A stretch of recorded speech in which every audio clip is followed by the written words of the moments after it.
नमस्कार जय जगन्नाथ मुझे चंदन आज भिडियो में जानिबा घरे बसी केमिति आरसी सहित मोबाइल नंबर लिंक करेंगे। पूर्व चैनल नुआ चैनल सब्सक्राइब करूँ। सब्सक्राइब कला पाखे बेल आइकन को दबाई दिखाँ या चैनल पड़ुवा समस्त भिडियो आपण निकट पहुंच पार। प्रथम जेकोसी ब्राउजर ओपन करी परिवहन.gov.in सर्च करेंगे। डिस्क्रिप्शन में लिंक टी देदेवी। ताले परिवहन ऑफिशियल वेबसाइट टी आसीगला। ताले आपण पॉल्यूशन पाई एबे मोबाइल नंबर जरूरी दरकार। आरसी रे लिंक थिबा दरकार।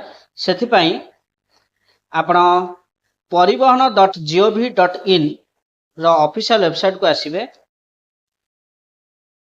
डिस्क्रिप्शन में मु लिंक टी दे देथिबी।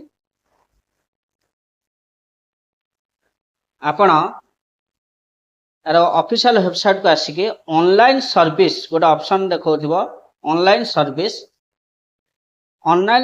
रे व्हीकल रिलेटेड सर्विसेज ऊपर क्लिक करिवे।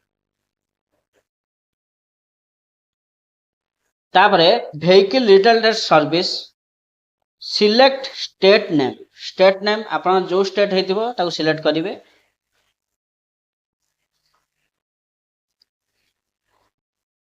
या परे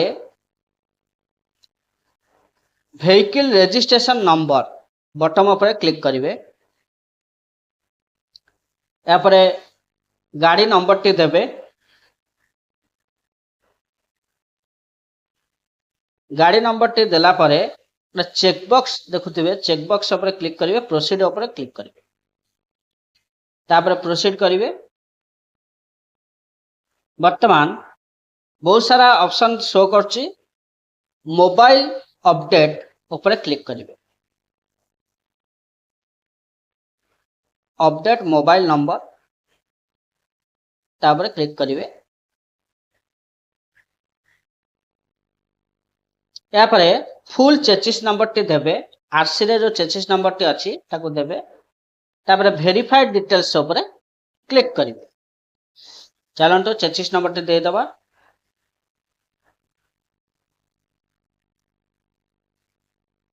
या परे वेरीफाइड डिटेल्स ऊपर क्लिक करिवे।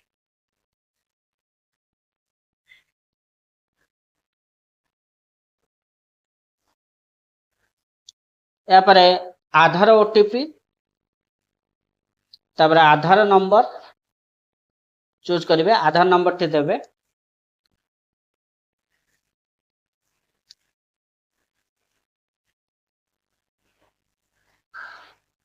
आधार नंबर टे दे सारा पर गोटे चेकबॉक्स ऊपर क्लिक करिवे। तापर गेट ओटीपी ऊपर क्लिक करिवे।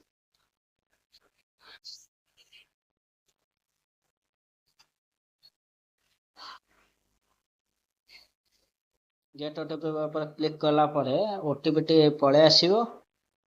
रजिस्टर थिबा आधार रे रजिस्टर थिबा मोबाइल को ओटीपी टी आसीबो।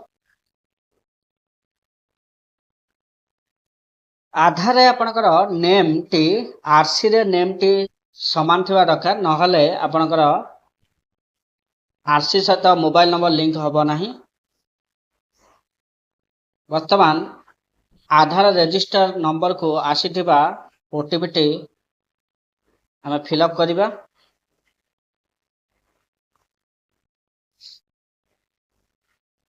तापर वैलिड ओटीपी ऊपर क्लिक करिबा। देखंतु खोली गला आपनकर vehicle registration number full chassis number engine number full दबा। Registration date registration oblique fitness valid update सब चलंतो फिलअप करनबा। प्रथम इंजन नंबर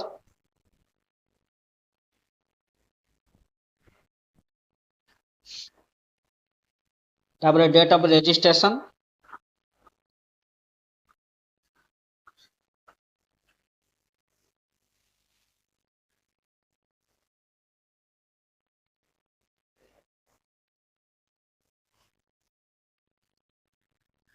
तापर वैलिडिटी डेट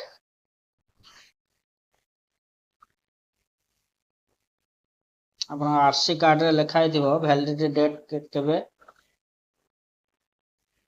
ସବୁ ଠିକ ଭାବରେ ପୂର୍ଣ୍ଣ କରିବେ।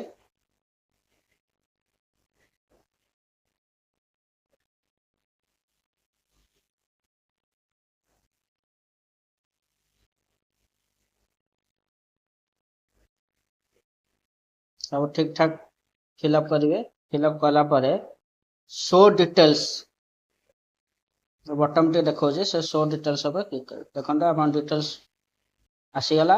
ଆଧାରରେ ଯୋଉ ନେମ୍ ଟି ଅଛି, ସେ ଆଧାରରେ ଯୋଉ ନେମ୍ ଟି ଅଛି ସେଇ ଅନୁସାରେ ଫିଲଅପ କରିବେ।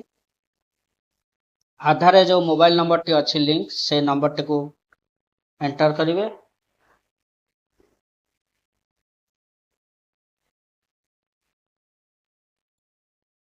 ମୋବାଇଲ ନମ୍ବର ଟି ଫିଲଅପ କଲା ପରେ ଗୋଟେ ଚେକ୍ ବକ୍ସ ଅଛି, ସେ ଚେକ୍ ବକ୍ସ ଟି ଉପରେ କ୍ଲିକ୍ କରିବେ।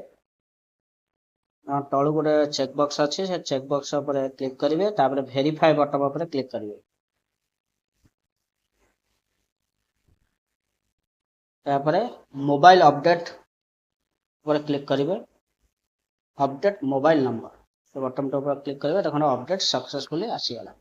ଏହିପରି ଭାବରେ ଆପଣ ଘରେ ବସି ମୋବାଇଲ ନମ୍ବର ଅପଡେଟ୍ କରିପାରିବେ।